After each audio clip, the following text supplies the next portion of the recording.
ચાલો વધીએ આગળ.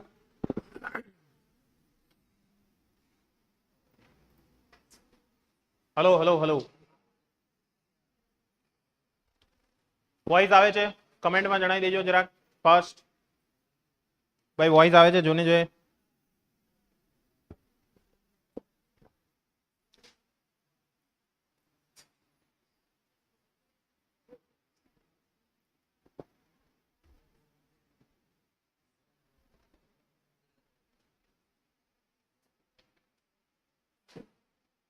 આવે છે? વોઇસ આવે છે? ચાલો વધીએ આગળ. નેક્સ્ટ છે તરંગો. તરંગો ઉપર આપણે વાત કરીએ. બહુ દિવસ રજા પડી ગઈ. એકચ્યુઅલી હું હતો ભાઈ બોમ્બે, મારા પપ્પાને ત્યાં ઓપરેશન કરાવવાનું છે એટલે હું ત્યાં જ હતો થોડાક દિવસ, બરાબર. એટલે હમણાં એના ને એના તે કામમાં પ્રોપર તમારા પર ધ્યાન નથી અપાયું મારથી, બરાબર. એટલે જરાક એની દોડધામમાં છું હમણાં બી, હજુ બી. એટલે જરાક ભાઈ લેક્ચર નહીં લેવાયેલા હતા તમારા, બરાબર. ચલો વધીએ આગળ. તો લાસ્ટ આપણે 14મું ચેપ્ટર પતાવ્યું હતું. એ જ 14મા ચેપ્ટરને આપણે થોડાક હવે એડવાન્સ લેવલે ભણશું, બરાબર છે. એટલે એ જ ચેપ્ટર બની જશે તમારું તરંગો, વેવ્સ, બરાબર છે. આ જે ચેપ્ટર છે તે તમને ધોરણ 12 સાયન્સમાં બેઠું ને બેઠું ફરી પાછું આવવાનું છે, પણ આની અંદર થોડીક એડવાન્સ વસ્તુ આવશે, બરાબર છે. જેનું નામ હશે તમારું તરંગ પ્રકાશ શાસ્ત્ર. 10મું ચેપ્ટર છે ધોરણ 12 સાયન્સમાં, અને તેનું વેઇટેજ લગભગ 11 થી 12 માર્કનું છે. 11 માર્ક્સનું એની અંદરથી આવે છે. ઓકે, તો સ્ટાર્ટ કરીએ. આપણે જે અગાઉનું ચેપ્ટર જોયું હતું તેમાં આપણે દોલન વિશે માહિતી મેળવી હતી. એમાં દોલિત ગતિની આપણે ચર્ચા કરી હતી કે ભાઈ પદાર્થો છે તે દોલનો કઈ રીતના કરે છે. ત્યાર પછી તંત્ર કે જે પદાર્થોનો સમૂહ છે તેનાથી શું થાય છે. કોઈ દ્રવ્ય માધ્યમ આનું ઉદાહરણ પૂરું પાડે છે. અત્રે સ્થિતિસ્થાપક બળો વિશે આપણે વાત કરવાની છે. એવા ઘટકો એકબીજા સાથે બાંધીને રાખે છે કે જેથી એકની ગતિ બીજાને અસર કરે છે. એટલે કે ભાઈ જો તમે કોઈ એક વસ્તુને ગતિ કરાવશો તો એના પરિણામ સ્વરૂપે શું થશે, બીજાની અંદર પણ શું જોવા મળે છે, ગતિ જોવા મળે છે. એટલે એકની ગતિને કારણે બીજો શું થશે, ડિસ્ટર્બ થશે. એકની ગતિને કારણે શું થશે, બીજો ડિસ્ટર્બ થશે. તો જો તમે એક લખોટીને શાંત પાણીના તળાવમાં ધીમેથી નાખો છો તો પાણીની સપાટી એ વિક્ષુબ્ધ થાય છે, અને વિક્ષોભ એક જ સ્થાને મર્યાદિત રહેતો નથી. એનો અર્થ શું થાય છે તે સમજો કે અહીં આગળ આપણે વિક્ષોભની વાત કરવામાં આવે તો વિક્ષોભ જે છે ને તે સતત ફેલાતો રહે છે. તમે જ્યારે કોઈ પણ વસ્તુ છે, બરાબર, દાખલા તરીકે પાણી છે, પાણી કેવું છે, એકદમ શાંત છે. શાંત પાણીની અંદર જ્યારે તમે શું કરો છો, લખોટી નાખો છો, તો લખોટી નાખવાને કારણે શું થશે, તો કે ભાઈ પાણી જે છે તેની અંદર વમળ સર્જાશે. હવે એ વમળ ત્યાં ને ત્યાં નથી સર્જાતું, એ કન્ટિન્યુઅસ ધીરે ધીરે શું થયા કરતું હોય છે, આગળ વધ્યા કરતું હોય છે, બરાબર છે. એટલે વમળ જે છે તે કન્ટિન્યુઅસ શું થયા કરે છે, આગળ ને આગળ શું થયા કરે છે, વધ્યા કરે છે. સમજ પડે છે કે નથી પડતી? પડે છે. એટલે એનો અર્થ શું થયો કે ભાઈ એ એક સ્થાન પૂરતું મર્યાદિત રહેતું નથી, પરંતુ બહાર તરફ વર્તુળાકાર શું કરે છે, પ્રસરણ પામે છે. બહાર તરફ વર્તુળાકાર સ્વરૂપે શું પામે છે, પ્રસરણ પામે છે. ખ્યાલ આવે છે ને? વિઝ્યુઅલાઇઝ થાય છે? નહીં થતું હોય તો જો બતાવી દઈએ આપણે એ પણ. માની લો કે આપણી પાસે અહીંયા આગળ પાણી છે, બરાબર છે. માની લો કે આપણી પાસે શું છે, અહીંયા આગળ પાણી છે. હવે એ પાણીની અંદર ધારો કે હું શું કરું છું, સતત ને સતત કંઈક ને કંઈક રીતે વિક્ષોભ ઉત્પન્ન કરાવું છું. શું ઉત્પન્ન કરાવું છું? વિક્ષોભ ઉત્પન્ન કરાવું છું. તો વિક્ષોભ ઉત્પન્ન કરવાને કારણે શું થશે તે અહીંયા આગળ આપણે સમજીએ. જેમ કે આ એક એક્ઝામ્પલ છે મારી પાસે.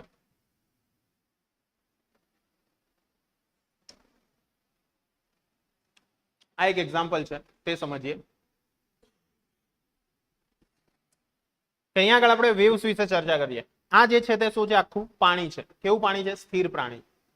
સ્થિર પાણી, પ્રાણી નહીં, ચાલો, સ્થિર પાણી છે.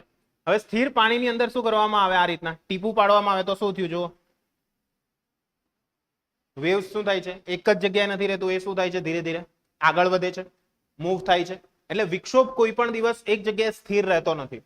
વિક્ષોભ શું કરતો હોય છે, કન્ટિન્યુઅસ આગળ ને આગળ ગતિ કરતો રહેતો હોય છે.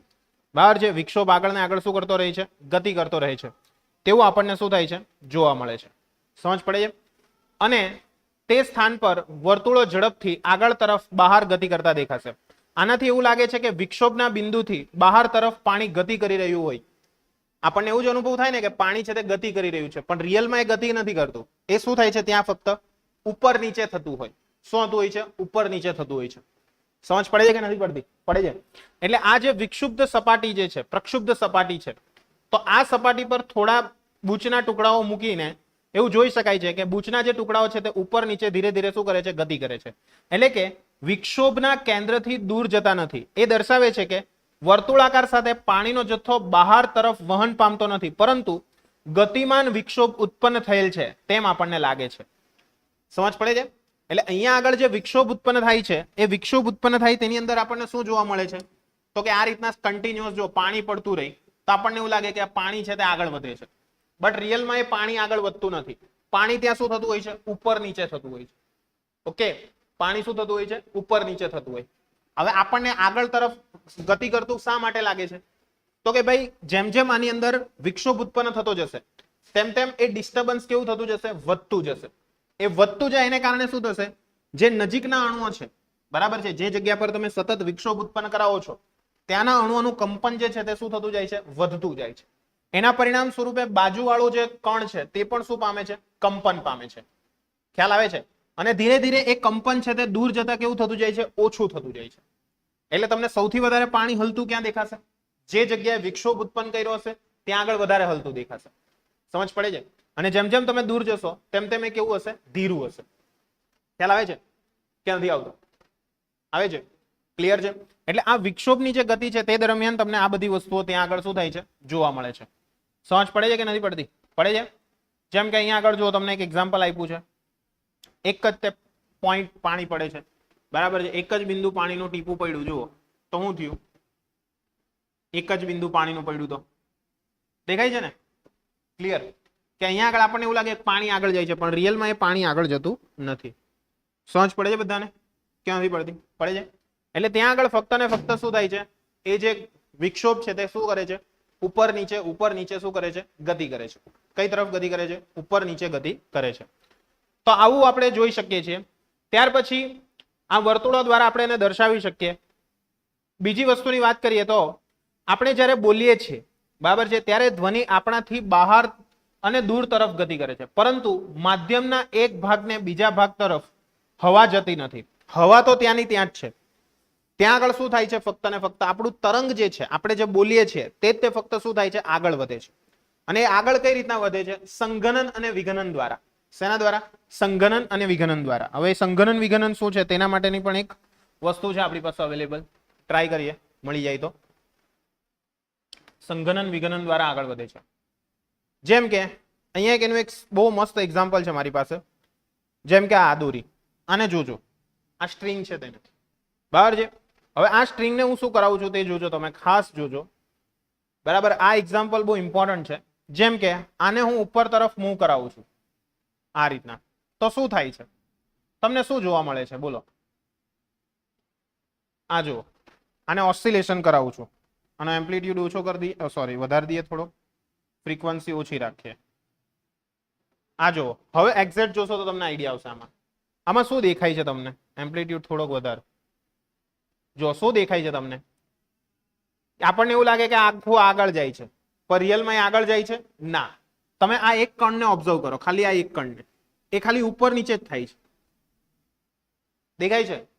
એટલે આપણે જે બોલીએ છીએ તેને કારણે શું થાય છે ખબર? આપણી નજીકનો જે હવાનો કણ હશે તે ડિસ્ટર્બ થશે, એના પરિણામ સ્વરૂપે એની બાજુવાળો ડિસ્ટર્બ થશે, એના પરિણામ સ્વરૂપે એની બાજુવાળો ડિસ્ટર્બ થશે, અને એના કારણે આપણને શું જોવા મળે છે? આપણા કાનની અંદર આપણે શું કરી શકીએ છીએ? સાંભળી શકીએ છીએ. સમજ પડે છે કે નથી પડતી? પડે છે? આ રિયલમાં આટલું ફાસ્ટ હોય એટલે આપણને એક્ઝેક્ટ એવું લાગે કે આ તો આગળ જતું છે, પણ રિયલમાં એ આગળ જતું હોતું નથી. બરાબર છે? દેખાય? આઈડિયા આવ્યો? એટલે આ વસ્તુ તમારે ધ્યાનમાં રાખવાની છે. જુઓ, આપણને એવું લાગે કે આગળ જતું છે, પણ રિયલમાં આગળ નથી. એ શું કરે છે? ત્યાં ફક્ત ડિસ્ટર્બ કરે છે. ઓકે, સમજાઈ ગયું કે નહીં સમજાયું? સમજાયું? એટલે આ વસ્તુ ખાસ મગજની અંદર તમારે ફિટ કરી દેવાની રહેશે. ચાલો નેક્સ્ટ જોઈશું એના પછી કે ભાઈ ધ્વનિ આપણને બહાર તરફ દૂર તરફ ગતિ કરે છે, પરંતુ માધ્યમના એક ભાગથી બીજા તરફ એક હવા નથી હોતી, અને હવાના ઉત્પન્ન કરેલા વિક્ષોભો બહુ સ્પષ્ટ જણાતા નથી. અને ફક્ત કાન કે માઇક્રોફોનની મદદથી તેની પરખ કરી શકાય છે. આવી ભાતને આપણે સમગ્રપણે દ્રવ્યના વાસ્તવિક સ્થાનના ફેર અને વહન વિના ગતિ કરે છે, જેને આપણે શું કહીએ છીએ? તરંગો કહીએ છીએ. તરંગો એટલે સિમ્પલ યાદ રાખવાનું, તરંગ એટલે શું? તો કે માધ્યમની અંદર ઉત્પન્ન થતા વિક્ષોભની ગતિ. શું યાદ રાખવાનું છે? તરંગ એટલે માધ્યમની અંદર ઉત્પન્ન થતા વિક્ષોભની ગતિ એટલે શું કહેવાશે? તરંગ કહેવાશે. સમજ પડશે બધાને? તરંગ એટલે શું? માધ્યમની અંદર, કોની અંદર? માધ્યમની અંદર ઉત્પન્ન થતા વિક્ષોભની ગતિ એટલે શું કહેવાશે? તરંગ. ખ્યાલ આવશે? એટલે તરંગ શું છે? એક જાતનો વિક્ષોભ છે. શું છે? વિક્ષોભ. ખ્યાલ આવશે? એટલે આ વસ્તુ તમારે ધ્યાનમાં રાખવાનું છે. તો તરંગો જે છે તે ઉર્જાનું પણ વહન કરી શકે છે. બરાબર, ઉર્જાનું જો તમારે વહન કરાવવું હોય તો એ પણ તમે કરી શકો છો. ત્યાર પછી વિક્ષોભની જે ભાત છે એ માહિતી ધરાવે છે, તે એકથી બીજા બિંદુએ પ્રસરણ પામે છે. આપણી માહિતીની આપલેની સમગ્ર પદ્ધતિ મુખ્યત્વે તરંગો દ્વારા સંકેતના પ્રસરણ પર આધારિત છે. બરાબર છે? સંકેત જે કયા કયા તમે લો છો તેના પર એનો મુખ્ય આધાર રહેલો છે. બોલવું એટલે હવાના જે ધ્વનિ તરંગો છે તે ઉત્પન્ન કરવા, અને સાંભળવું એટલે તરંગોની પરખ કરવી. બરાબર છે? આપણે જે બોલીએ છીએ એ શું છે? એક જાતના ધ્વનિ તરંગો ઉત્પન્ન થયા તેવું આપણે કહી શકીએ. શું ઉત્પન્ન થયું છે? ત્યાં આગળ ધ્વનિ તરંગો ઉત્પન્ન થયા છે તેવું આપણે કહી શકીએ. અને સાંભળવું એટલે એનો અર્થ શું થયો? આપણે એની શું કરી છે? ત્યાં આગળ પરખ કરી છે. શું કરી છે? પરખ. આઈડિયા આવશે કે નહીં આવશે? આવશે. એટલે માધ્યમની અંદર જે ધ્વનિ તરંગો ઉત્પન્ન થાય છે તેનો અર્થ શું થયો? માધ્યમની અંદર ધ્વનિ તરંગો ઉત્પન્ન થયા એનો અર્થ શું સમજવાનો છે તમારે? તો કે ત્યાં આગળ જે ધ્વનિ તરંગો ઉત્પન્ન થયા એનો અર્થ શું થયો? કે તમે ડિસ્ટર્બન્સ ક્રિએટ કર્યું. બરાબર છે? અને જો તમે એને સાંભળો છો તો એનો મતલબ તમે એનું ડિટેક્શન કર્યું. ડિટેક્શન એટલે ઓળખા. બરાબર કે ભાઈ હા આ તરંગો છે. તમે આ વસ્તુ તમે નાના હતા ત્યારે કઈક પેલા કપથી વિચાર્યું, કપથી રમેલા? પેલું ફોન વાળું રમેલા? બરાબર છે? તેમાં તમે જોયું હોય તો પેલું એક જણ એમ દૂર જાય પછી એક કપ ને બાંધી દે, પછી જોર જોરમાં હલો હલો લહણ શું કરે? બરાબર, ખ્યાલ આવે છે? પછી એમાં ગાળો જ દેતા હોય એમ તો મોસ્ટલી, ધીરેથી ગાળ દઈ દે ડેશ, બરાબર, જોરમાં. પછી પેલાને કે સંભળાઈ કે હું બોલ્યો? ખ્યાલ આવે? હા, એટલે એ તમે રહીમાં જ હશે બધા. મને ખ્યાલ છે બધું એવું જ હોય, બધું એમાં તો કઈ હોય નહીં નવું. ખ્યાલ આવે છે? એમાં એકદમ ધીરેથી બોલે, એમ બાજુવાળાને હો નહીં સંભળાય પણ પેલાને તરત સંભળાઈ જાય. હવે તમારે રહીમાં હોય કે નહીં ખબર નહીં. બરાબર, રહીમાં જો પેલો કે જો કેટલી ગાળો આપતો છે સાલા, ચાલુ લેક્ચરમાં સીધો બે નહીં. ક્લિયર? એટલે અહીંયા આગળ છે તમે ગાળો બોલો છો, બરાબર છે, ગમે તેમ આપતા છે, કઈ નક્કી નહીં, એમ ઈચ્છા થાય કે આ આપી ચાલ. ક્લિયર? તો એ જે બધી ગાળો તમે આપી એનું કારણ શું છે? શું કારણ છે? ચેક કર્યું આપણે, બરાબર, કે સંભળાઈ કે નહીં પેલા ને એમ. બરાબર, એટલે આપણે જે ગાળો ઉત્પન્ન કરી એ શું થયું? આપણા તરંગો ઉત્પન્ન થયા એટલે માધ્યમને ડિસ્ટર્બ કર્યું. ખ્યાલ આવે છે ને? ગાળો બોલે તો માધ્યમ ડિસ્ટર્બ થવાનું જ ને લા. બરાબર, ખ્યાલ આવે છે? ચાલો, એટલે આ વસ્તુ ક્લિયર થઈ ગઈ. એટલે ઘણી વખત માહિતીની આપલેની પદ્ધતિમાં જુદા જુદા પ્રકારના તરંગો જે છે તે શું થયેલા હોય છે? અહીંયા સંકળાયેલા હોય છે. દાખલા તરીકે ધ્વનિ તરંગોને પ્રથમ વિદ્યુત પ્રવાહ સંકેતમાં રૂપાંતરિત કરવામાં આવે છે. શેની અંદર રૂપાંતરિત કરવામાં આવે છે ભાઈ? અહીંયા આગળ તો કે જે વિદ્યુત પ્રવાહ સંકેત છે તેની અંદર રૂપાંતરિત કરવામાં આવે છે, જે બદલવામાં એક વિદ્યુત ચુંબકીય તરંગ ઉત્પન્ન કરે છે. શું ઉત્પન્ન કરે છે? વિદ્યુત ચુંબકીય તરંગ જે છે તેની મદદથી ઉત્પન્ન થશે, અને તેને એક ઓપ્ટિકલ કેબલ, કયો કેબલ ભાઈ? Optical cable. બરાબર છે? ઓપ્ટિકલ કેબલ અથવા સેટેલાઇટ મારફતે પ્રસારિત કરી શકાય છે. અને મૂળ સંકેતને પરખવા માટે આ બધા પર વિરુદ્ધ ક્રમ થતા હોય છે. બરાબર, એટલે જેટલા તરંગો તમે ઉત્પન્ન કરાવો છો એ ઉત્પન્ન થયેલા તરંગોને પરખ પણ કરવી પડે, તો ને તો જ તમને એક્ઝેક્ટ શું મળશે? માહિતી મળશે. એના સિવાય તમને એક્ઝેક્ટ માહિતી મળવાની નથી. ખ્યાલ આવશે? અને બધા જ તરંગોને પ્રસરણ માટે માધ્યમની જરૂર હોતી નથી. બરાબર છે? એવું જરૂરી નથી કે ભાઈ બધા જ તરંગો હોય તેને માધ્યમની જરૂર પડે. ઘણા તરંગો એવા પણ છે કે જેને માધ્યમની જરૂર નથી. માધ્યમની જરૂર નથી. બરાબર, તો એવા તરંગો જે છે તેને આપણે શું કહીશું? બિન યાંત્રિક તરંગો કહીશું. કયા તરંગો કહીશું? બિન યાંત્રિક તરંગો. આઈડિયા આવશે કે નહીં આવશે? આવશે. એટલે ઘણા તરંગો એવા છે કે જેને માધ્યમની જરૂર નથી. જેને માધ્યમની જરૂર ન હોય તેને કહેવાશે આપણા બિન યાંત્રિક તરંગો. જેને માધ્યમની જરૂર પડશે તેને કહીશું યાંત્રિક તરંગો. આવું તમને ધોરણ 9 ની અંદર ધ્વનિ નામના ચેપ્ટરમાં આવેલું. બરાબર છે? પણ માસ પ્રમોશન મળ્યું હતું એટલે નહીં આવડતું હશે. ચાલો, ક્લિયર છે? તો અહીંયા આગળ આપણે પ્રકાશના તરંગોને શૂન્યાવકાશમાં પસાર થઈ શકે છે આપણાથી સેંકડો પ્રકાશ વર્ષ દૂર રહેલા તારાઓ દ્વારા ઉત્સર્જિત પ્રકાશ તારાઓ વચ્ચેના અવકાશ કે જે વ્યાવહારિક રીતે શૂન્ય અવકાશ જ છે તેમાંથી પણ પસાર થઈ આપણા સુધી પહોંચે છે. ત્યાર પછી દોરી પરના તરંગો, બરાબર છે. દોરી પર મેં કીધું તેમ ગાળો બોલી બોલીને આપણે તરંગો ઉત્પન્ન કરાવેલા હતી, બરાબર છે, બરાબર આપેલી. ત્યાર પછી પાણી પરના તરંગો છપછપિયા કરીને ઉત્પન્ન કરેલા હતી. ક્લિયર? અત્યારે ઉનાળાની સિઝન આવી એટલે બરાબર છપછપિયા કરે તમે હો. ત્યાર પછી ધ્વનિ તરંગો જેને આપણે ઓલરેડી બોલીને ઉત્પન્ન કરીએ છીએ, સારું બોલીને ખરાબ બોલીને. ત્યાર પછી સેસ્મિક તરંગો જે ભૂકંપના તરંગો છે, બરાબર છે. જોર જોરમાં ગમે તેમ ભૂકંપ આવી જાય ગમે તે શહેરોની અંદર. અત્યારે તમે જોયું કઈ જગ્યાએ આવેલો? તુર્કીની અંદર આવ્યો, બરાબર. તૈયબુલ અર્દોગાન બિચારો લેવાઈ ગયો. ચલો ત્યાર પછી નેક્સ્ટ આગળ વધીએ તો આવા જે બધા તરંગો છે તે ખૂબ જાણીતા છે. આ બધા તરંગોને યાંત્રિક તરંગો તરીકે આપણે ઓળખી શકીએ છીએ. કયા તરંગો તરીકે? યાંત્રિક તરંગો. શા માટે યાંત્રિક કહેવાયા? તો કે જુઓ, દોરી પરના તરંગો શેની જરૂર પડી? દોરીની. એટલે દોરી શું છે? માધ્યમ છે. પાણી પરના તરંગો શેની જરૂર પડી? પાણીની. પાણી હશે તો જ થાય, નહીં તો કઈ લોચો પડી જાય ભાઈ. ત્યાર પછી ધ્વનિ તરંગો. ધ્વનિ તરંગો એટલે શું? આપણે બોલીએ છીએ તે, બરાબર છે. હવે દાખલા તરીકે સ્વિમિંગ પુલમાં કૂદી જાઓ, અંદર સુધી આવી જાઓ, પછી બોલજો જોરમાં, બૂમ પાડજો, સંભળાશે જ નહીં. નહીં નહીં, પાણી અંદર જાય એ પહેલા જ તે તું જોરમાં બૂમો પાડ દે. ધારો કે જોરમાં બૂમ પાડ દે તો સંભળાશે નહીં. તા કેમ? ધ્વનિ તરંગો સરળતાથી ત્યાં જઈ શકતા નથી, બરાબર, ગતિ નહીં કરી શકે. ક્લિયર છે? પાણી ગળી જવો ત્યાં. પછી સેસ્મિક એટલે કે ભૂકંપના તરંગો. ભૂકંપના તરંગોને પણ શેની જરૂર છે? માધ્યમની જરૂર છે, બરાબર છે. ચલો, આ તરંગોના પ્રસરણને માધ્યમ જરૂર છે. તેઓ શૂન્યાવકાશમાંથી થઈને પ્રસરી શકતા નથી. તેઓમાં ઘટક કણોના દોલનો થતા હોય છે અને તેઓ માધ્યમના સ્થિતિસ્થાપક ગુણધર્મો પર આધારિત છે. વિદ્યુત ચુંબકીય તરંગો કે જેના વિશે આપણે ધોરણ કયું લખેલું છે? આ 12માની વિશે, બરાબર છે, ભણશો. અને એક જુદા પ્રકારના તરંગો છે.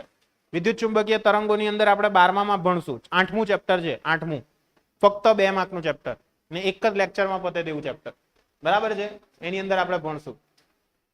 ત્યાર પછી શૂન્યાવકાશમાંથી થઈને ગતિ કરી શકે તેવા તરંગો. ત્યાર પછી પ્રકાશ, રેડિયો તરંગો, ક્ષ કિરણો અને બધા જ વિદ્યુત ચુંબકીય તરંગો છે.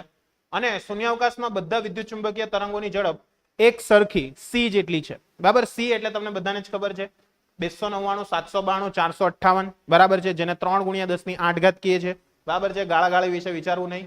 ચાલો, ત્યાર પછી એક ત્રીજા પ્રકારના પણ તરંગો છે ત્યાં આગળ, બરાબર છે, જેને આપણે દ્રવ્ય તરંગો કહીએ છીએ. તેઓ દ્રવ્યના ઘટકો જેમ કે ઇલેક્ટ્રોન્સ છે, પ્રોટોન્સ છે, ન્યુટ્રોન્સ છે, ત્યાર પછી પરમાણુઓ છે, અણુઓ છે, વગેરે સાથે જોડાયેલા છે.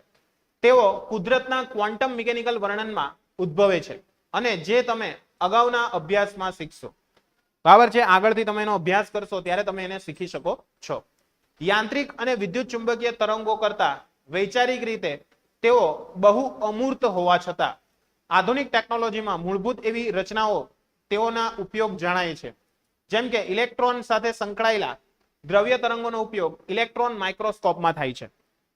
તમને ઘણી વખત વિચાર આવશે કે ચાલો ઇલેક્ટ્રોનની અંદરથી કેવા તરંગો ઉત્પન્ન થાય? તો ભાઈ ઇલેક્ટ્રોન માઇક્રોસ્કોપ જે છે ને, ઇલેક્ટ્રોન માઇક્રોસ્કોપ, એની અંદર તમે જે જોઈ શકો છો તેનું કારણ છે ઇલેક્ટ્રોનિક તરંગો. જે ઇલેક્ટ્રોન દ્વારા ઉત્પન્ન થયેલા તરંગો છે તેના દ્વારા તમે શું કરી શકો છો? બધી જ વસ્તુઓ જે છે તેને શું કરી શકો છો? જોઈ શકો છો. ત્યાર પછી આપણે આ ચેપ્ટરની અંદર જે યાંત્રિક તરંગો છે કે જેના પ્રસરવા માટે દ્રવ્ય માધ્યમની જરૂર છે તેમનો અભ્યાસ કરીશું. કલા અને સાહિત્ય પર તરંગોની સૌંદર્યલક્ષી કલાત્મક અસર ઘણા પ્રાચીન સમયથી જોવા મળી છે. છતાં તરંગ ગતિનું સૌપ્રથમ વૈજ્ઞાનિક વિશ્લેષણ 17મી સદી જેટલું જૂનું છે, બરાબર છે. આનું જે આખું વિશ્લેષણ છે તે 17મી સદી જેટલું કેવું છે? જૂનું છે, બરાબર છે. અને તરંગ ગતિના ભૌતિક વિજ્ઞાન સાથે સંકળાયેલા કેટલાક પ્રખ્યાત વૈજ્ઞાનિકો, ક્રિશ્ચિયન હાઇગેન્સ, આનો સિદ્ધાંત આવશે ધોરણ 12 સાયન્સમાં, તરંગ પ્રકાશ શાસ્ત્રમાં, બરાબર છે. એનો સિદ્ધાંત કંઈક આવો હતો, બરાબર છે. કોઈ પણ તરંગ અગ્ર પરનો કણ કે બિંદુ સ્વયં સ્વતંત્ર એવા ગૌણ ઉદ્ગમ તરીકે વર્તે છે અને પોતાનામાંથી ગોળાકાર ગૌણ તરંગોનું ઉત્સર્જન કરે છે. કોઈ પણ સૂક્ષ્મ સમયને અંતે આ ગોળાકાર ગૌણ તરંગોને પરિસ્પર્શતું કાલ્પનિક પૃષ્ઠ ડ્રો કરવામાં આવે તો એ નવા તરંગ અગ્રનું સ્થાન અને સ્વરૂપ આપે છે, બરાબર. આવો કંઈક આવશે સિદ્ધાંત, એ તમે ભણશો ત્યારે આવશે ત્યારે સમજાઈ જશે, અત્યારે નહીં સમજાય. તમને એવું લાગે કે આ કઈ ગાળ બોલતો છે, બરાબર. ચાલો, એટલે આ ક્રિશ્ચિયન હાઇગેન્સ નો આવો સિદ્ધાંત છે. ત્યાર પછી તેરા પ્યાર પ્યાર પ્યાર હુક્કા બાર, રોબર્ટ હુક, બરાબર છે, એ તો આવશે જ. પછી આપણા ન્યૂટન બાબા તો આવવાના જ છે, ફિક્સ જ છે. અને તરંગોના ભૌતિક વિજ્ઞાનની સમજણ, સ્પ્રિંગ સાથે બંધાયેલા દળોના દોલનો, ત્યાર પછી ભૌતિક વિજ્ઞાન અને સાદા લોલકના ભૌતિક વિજ્ઞાનને અનુસરે છે. ત્યાર પછી સ્થિતિસ્થાપક માધ્યમમાં તરંગો એ હાર્મોનિક દોલનો સાથે ગાઢ રીતે સંબંધિત છે. હાર્મોનિક એટલે શું? હાર્મોનિક તરંગો, સરળ આવર્ત ગતિ, એની હાર્મોનિયમ ની પેલું હે હાર્મોનિક એ નથી લહણ. હાર્મોનિક તરંગ નો અર્થ આવો થાય ભાઈ. આ હાર્મોનિક તરંગ કહેવાય, કારણ કે આ તરંગ કેવું છે? સાઇનોસોઇડલ ફોર્મ ધરાવે છે. મેં કીધેલું ને, સાઇનોસોઇડલ ફોર્મ હોય તેને હાર્મોનિક કહેવાય. યાદ આવે છે? કઈ નથી યાદ આવતું? કોની યાદ આવે છે? હા, તો વાંધો નહીં. ચલો, ક્લિયર થઈ ગયું? કારણ કે પેલા બે નહીં આવ્યા, બહુ બધા નહીં આવ્યા, આજે પીને પડી રહ્યા કે હું ભાંગ ઉતરી જ નહીં કે હું કાલની બધા સાલે ભાંગ પી પીને પડી રહેલા છે. હું આવ્યા નહીં. ક્યાં ગઈ પેલી બેવ બેનપણી? કઈ બેનપણી ક્યાં ગઈ? રોજ દો આજથી ચાલુ થઈ ગયા. અચ્છા, ઓકે. હમણાં તમારે ચાલુ થયો ને લગભગ રમઝાન? ક્યારથી ચાલુ થયો? ભાન નથી. અલા હું કરવાનો તો જીવનમાં અલા. હા હા હા, કઈ નઈ, ઓનલાઈન ભરી લેજો. ચાલો, ક્લિયર થઈ ગયું? કઈ વાંધો નહીં, વધીએ આગળ. ચાલો, નેક્સ્ટ. મજા આવે રમજાનમાં, બધું ખાવાનું બહુ ખતરનાક હોય આ લોકોનું. કાજુ બદામ ને એના સિવાય વાત જ નહીં આવે જરાક. સાંજે ચાલુ કરે તો હવાર સુધી લીએ જ રાખે. ચાલો, નેક્સ્ટ વધીએ આગળ. તો આ હાર્મોનિક ક્લિયર થઈ ગયું તમને લોકોને? હાર્મોનિક શું છે તે, બરાબર? મારા ઘણા બધા મિત્રો છે, એને પેલું શું કે, પેલું રમઝાન હોય ને, પેલું શું કે, ઈદ એ મિલાદ કે શું કે, ઈદ પર હોય ને એવું, ઈદ એ મિલાદ કે શું કે એને? હા, ઈદ એ મિલાદ હોય ને ત્યારે હું જાઉં ને એટલે મને ખબર, એમ બધું મસ્ત હોય, આમ મજા આવી જાય. ચાલો ચાલો, વધીએ આગળ. તો ગાઢ સંબંધો ધરાવે છે ત્યાં આગળ, બરાબર છે. બીજું, ગૂંચળાવાળી સ્પ્રિંગ, હવાની અંદરના સ્થિતિસ્થાપક માધ્યમની વાત કરીએ, બરાબર છે. આ બધી માધ્યમની અંદર આપણે જે ચર્ચાઓ જો કરીએ તો આપણે ત્યાં આગળ સરળ ઉદાહરણો દ્વારા એને દર્શાવી શકીએ. જેમ કે અહીંયા આગળ એક સ્પ્રિંગ છે, બરાબર? બધી સ્પ્રિંગ એકબીજા સાથે શું થયેલી છે? જોઈન્ટ થયેલી છે. બધી જ સ્પ્રિંગ શું થયેલી છે? બધી એકબીજા સાથે જોઈન્ટ થયેલી છે. હવે પ્રથમ સ્પ્રિંગને સંતુલિત લંબાઈથી વિક્ષોભિત કરવામાં આવે, બરાબર છે, તો બીજી સ્પ્રિંગ પ્રથમ સાથે જોડાયેલી હોવાથી તે પણ ખેંચાય છે અને સંકોચાય છે.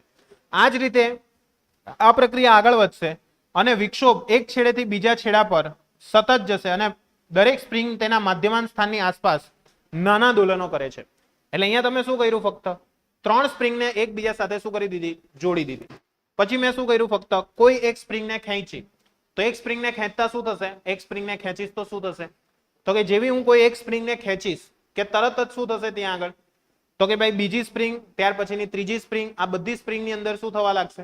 દોલનો થવા લાગશે. શું થવા લાગશે ભાઈ? દોલનો થવા લાગશે, બરાબર છે.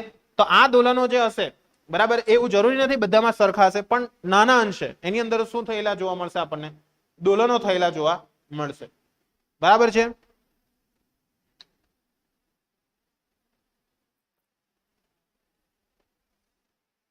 ઓકે, કઈ ડાઉટ છે આમાં? નથી ને?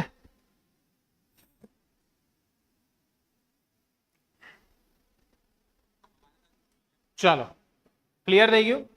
એટલે આ વસ્તુ તમારે યાદ રાખવાની છે. બીજી સ્પ્રિંગ ને બધું જોયું તે મુજબ. ત્યાર પછી આ પરિસ્થિતિ વ્યવહારિક ઉદાહરણ તરીકે એક રેલવે સ્ટેશન પર સ્થિર ઉભેલી ટ્રેનનો વિચાર કરો. ટ્રેનના જુદા જુદા ડબ્બાઓ એકબીજા સાથે સ્પ્રિંગ કપલિંગ સાથે જોડાયેલા છે. જ્યારે એક છેડે એન્જિન જોડાય છે ત્યારે તમે બીજી બાજુના ડબ્બાને ધક્કો લાગતો તમે અનુભવ્યો હશે, અથવા તમે ઘણી વખત એવું પણ જોયું હશે, કોઈ વખત ટ્રેન એકદમ સ્થિર ઉભી રહેલી હોય અને નવું નવું તે કપલિંગ થયેલું હોય એનું, બરાબર છે. તો જેવું થોડુંક પણ એન્જિન આગળ વધે ને તો જોર જોરમાં એમ અવાજ આવ્યા કરે, ડુક ડુક ડુક ડુક ડુક ડુક ડુક ધૂમ કરતો એકદમ છેલ્લે સુધી અવાજ આવે. તમે એવું જોયું હશે મે બી. મેં તો ગભરાઈ ગયેલો, મેં કીધું આ સાલી આત્મા આવી ગયા હું કોઈ નહીં, બરાબર. કારણ કે મને તો બહુ ખતરનાક એક્સપિરિયન્સ થયેલો. એક તો પાછું હું બેહેલો ત્યાં જ નજીકમાં, હું રાતના મોસ્ટલી પ્લેટફોર્મ પર બેહવા જાઉં, મજા આવે. એટલે એના માટે નહીં. હા બરાબર. હા ચાલો. એટલે ઘણા એવું વિચારતા, હા સાહેબ નવો ધંધો ચાલુ કર્યો કે હું બિઝનેસ, હા હાજે એવું ચાલુ કર્યું કે હું ચાલ ના ભાઈ એવું નથી. એટલે મને ગમે એમ એકલા એકલા બેહવું બહુ ગમે એમ પહેલેથી. એટલે હું સાંજે ત્યાં આગળ જાઉં એમ રેલવે સ્ટેશન પર પ્લેટફોર્મ પર રખડ્યા કરું. તો ત્યાં એકવાર માલગાડી ઉભી રહેલી હતી એમ, બરાબર. એટલે ત્યાં એ ઉભી રહેલી હતી ને અચાનક પેલા ખબર નહીં હું કર્યું, વિસલ તો માર્યું નહીં, ડાયરેક્ટ ચાલુ કરી દીધું. એટલે હું તો ગભરાઈ ગયો. મેં કીધું આ શું થયું? કારણ કે એમાં શું છે, બધી સ્પ્રિંગ એક સાથે કનેક્ટ થયેલી હોય, કપલિંગ કનેક્ટ હોય, બરાબર. ને જેવી અચાનક સ્ટાર્ટ થાય ને તો એને કારણે શું થશે કે તમારો એક ઝટકો જે છે તે છેલ્લે સુધી જાય, એટલે તો ટ્રેન આખું બધું લઈને આગળ વધે. નહીં તો કોઈ દાડો એવું જોયું કે 2-4 ડબ્બા અહીંયા છૂટી ગયા પેલી ચાલ્યા જ કરી એમ કે એવું તો નહીં થાય ને. એવું થવાનું કારણ આ છે કે ભાઈ અહીંયા જયારે ધક્કો લાગે છે ત્યારે બીજા ડબ્બા તરફ જશે અને આમ આખી સમગ્ર ટ્રેન છે તેને સ્થાનાંતરિત કરી શકતું નથી. હવે આપણે હવામાં રહેલા જે ધ્વનિ તરંગો છે તેના પ્રસરણ વિશે વિચાર કરીએ. હવામાં જેમ જેમ તરંગો આગળ પસાર થતું જાય છે તેમ તેમ હવાના નાના નાના વિભાગોને સંકોચિત કરે છે અને વિસ્તરિત કરે છે, બરાબર છે. એટલે અમુક ભાગ જે છે તે સંકોચન પામશે, અમુક છે તે વિકોચન પામશે. સંકોચન વિકોચન સંકોચન વિકોચન સંકોચન વિકોચન એના દ્વારા કન્ટિન્યુઅસ શું થતું જાય છે? સંકોચન વિકોચન દ્વારા. તો કે આપણે જે પણ બોલીએ છીએ તે બધી માહિતી જે છે તે ત્યાં આગળ શું થતી જાય છે? આગળ વધતી જાય છે. એનું એક એક્ઝામ્પલ તમને બતાવું તો વધારે આઈડિયા આવશે કે સંકોચન વિકોચન થાય એક્ઝેક્ટલી કઈ રીતે. તો એના માટે આપણી પાસે કઈ વસ્તુ અવેલેબલ છે? એક મિનિટ. ક્લાસ 2 ને બાજુવાળો કયો? ક્લાસ 2.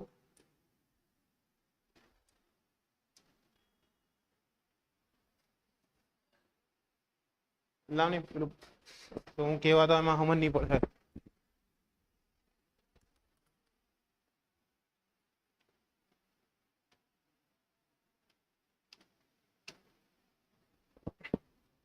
ડેશ. ચાલો કઈ નહીં, છોડો. C1 માં નથી. બાજુવાળો ક્લાસ કયો? 6 છે ને? ટ્રાય મારી જોઈએ જો.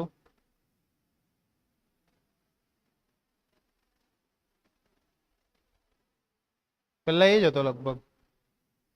યસ, ખુલી ગયું. યસ.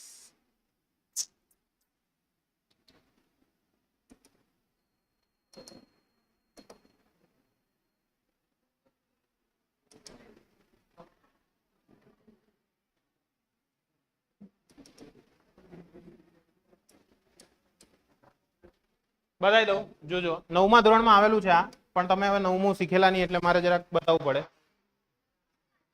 બરાબર. આ પ્રેક્ટિકલ તમે હા હવે ખુશ થઈ ગયા, એ આવેલું છે હું સર.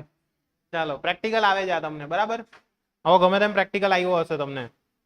આ જો હવે હું કહું છું ને સંઘનન વિઘનન, તે આપણે જયારે બોલીએ છીએ ને ત્યારે જુઓ આ બધા પાર્ટિકલ્સ છે, હવાના પાર્ટિકલ્સ. એમાં શું થાય છે તે જોજો પછી. ચલો હવે શું થાય છે તે જોજો. આને આ બધા છે ને આગળ પાછળ થશે. થયા? દેખાય?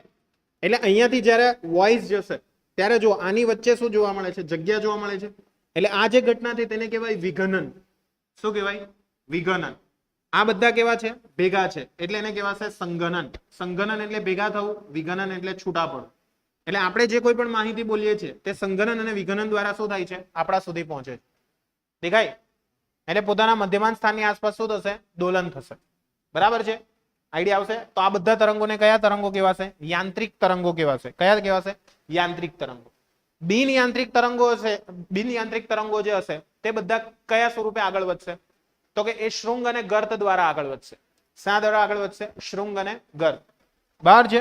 એટલે શૃંગ અને ગર્ત દ્વારા તેઓ આગળ વધે છે. તો અહીંયા આગળ તમે જોઈ શકો છો કે નાના નાના વિભાગમાં એ સંકોચિત થાય છે અને સાથે સાથે શું કરે છે? વિસ્તરણ કરે છે. ખ્યાલ આવ્યો ને? સંકોચન ને વિસ્તરણ. ઊંઘમાં ભરાઈ ગયો ડેશ જેવો હાવ ક્યારનો જાગતો છું. ચાલો આનાથી આપણા ત્યાં આગળ ઘનતામાં ફેરફાર થશે અને એ ઘનતાનો ફેરફાર જે છે તેને કહીશું ડેલ રો, બરાબર છે. અને આ ફેરફારથી વિભાગના દબાણમાં પણ ફેરફાર થશે અને એ જે ફેરફાર છે તે ખૂબ સૂક્ષ્મ છે એટલા માટે એને ડેલ વડે દર્શાવશું એટલે એને કહીશું ડેલ પી. શું કહીશું? ડેલ પી. અને ડેલ વંચાય ડેલ. બરાબર છે? ખ્યાલ આવશે? ડેલ્ટા ની ડેલ ઓનલી. બરાબર છે? ડેલ્ટા વાંચો તો પણ કોઈ વાંધો નથી. અને હા તમે કેમેસ્ટ્રીમાં જે વાંચો તે ફિઝિક્સ છે આ. બરાબર? ચાલો ઈઝી થયું. તો દબાણ એ એકમ ક્ષેત્રફળનું બળ છે. બરાબર છે? એકમ ક્ષેત્રફળ દીઠ લાગતું બળ એટલે શું કહેવાશે? દબાણ. તેથી સ્પ્રિંગની જેમ જેમ વિક્ષોભની સમપ્રમાણમાં હોય તેમ એક પુનઃસ્થાપક બળ ઉદ્ભવે છે અને આ કિસ્સામાં સ્પ્રિંગના વિસ્તરણ કે સંકોચન માટે સામ્યતા ધરાવતી રાશિને ઘનતામાં ફેરફાર થાય છે. જો વિભાગનું સંકોચન થતું હોય તો એ વિભાગમાં અણુઓ ઠાંસીને ભરાઈ જાય છે. એટલે ટૂંકમાં બધા એકબીજાની કેવા આવશે? એકદમ નજીક આવશે. નજીક આવશે એટલે શું થશે? તો કે ભાઈ ત્યાં આગળ ઘનતા શું થઈ જવાની? વધી જવાની. સિમ્પલ સમજ પડે. આ ધારો કે આ જ ક્લાસ છે, આમાં ધારો કે 200 પોયરાઓને લાખી દઉં. બરાબર છે? નહીં આવે પણ આ તો જસ્ટ કેવું છું એમ. ક્લિયર છે? તો ત્યાં આગળ ઘનતા શું થઈ ગઈ? વધી ગઈ. એટલે આ જે પ્રક્રિયા છે તે કઈ થઈ? સંઘનનની ક્રિયા. અત્યારે તમે કઈ સ્થિતિમાં બેહેલા છે? બધા વિઘનનની સ્થિતિમાં. બરાબર? મસ્ત શાંતિથી છૂટાછવાયા બેહી શકે. તો એ કઈ સ્થિતિ થઈ? વિઘનનની સ્થિતિ. ક્લિયર છે? તો આમ બહાર ધકેલાનું વલણ દર્શાવે છે અને આમ થયા પછી બીજી બાજુએ ઘનતા વધશે તો ત્યાં સંઘનન થયું. પરિણામે પ્રથમ વિભાગમાં હવા છે તે વિઘનન અનુભવે છે. જો કોઈ વિભાગ પ્રમાણમાં વિઘનન ધરાવતો હશે તો આસપાસની હવા તેમાં ધસી જશે અને વિઘનનને બાજુના વિભાગમાં ખસેડી દેશે. આમ સંઘનન અને વિઘનન એક વિભાગથી બીજા વિભાગ તરફ ગતિ કરે છે અને વિક્ષોભનું હવામાં પ્રસરણ શક્ય બનાવે છે. બરાબર છે? એટલે જે પણ વિક્ષોભ છે તેને હવાની અંદર પ્રસરણ કરાવી શકે છે. તેનું કારણ શું છે? સંઘનન અને વિઘનન. સંઘનન અને વિઘનન થાય છે તેને કારણે શું થાય છે? તો કે આપણે માહિતીને એક જગ્યાએથી બીજી જગ્યાએ મોકલી શકીશું. સમજ પડશે?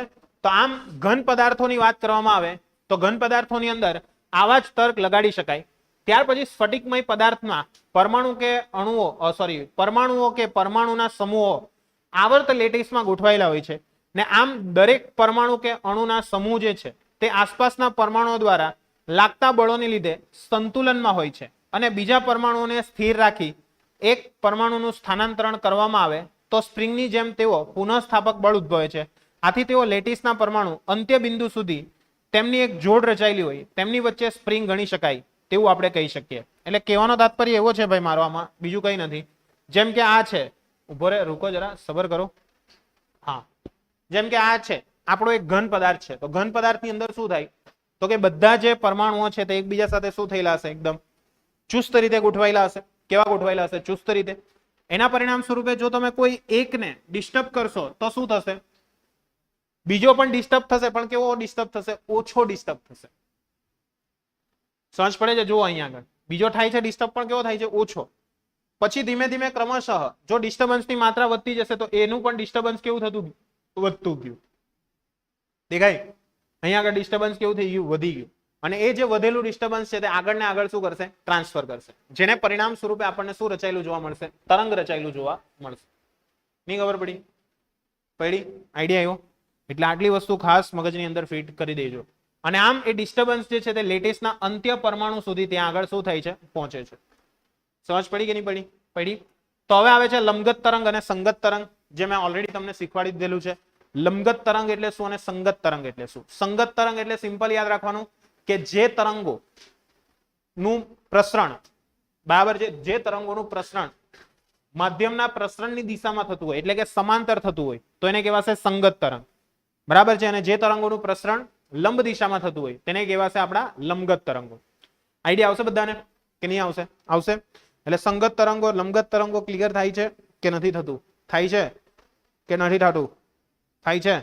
સંગત તરંગ ને લંબગત તરંગ. થોડું માથું દુખવા લાગ્યું. ચાલો, આઈડિયા આવ્યો આટલે સુધી? નેક્સ્ટ આટલે સુધી જોઈએ આગળ. તો અહીંયા આગળ શું છે? યાંત્રિક તરંગો જે છે એ યાંત્રિક તરંગોની ગતિ માધ્યમના ઘટક કણોના દોલન સાથે સંકળાયેલી છે.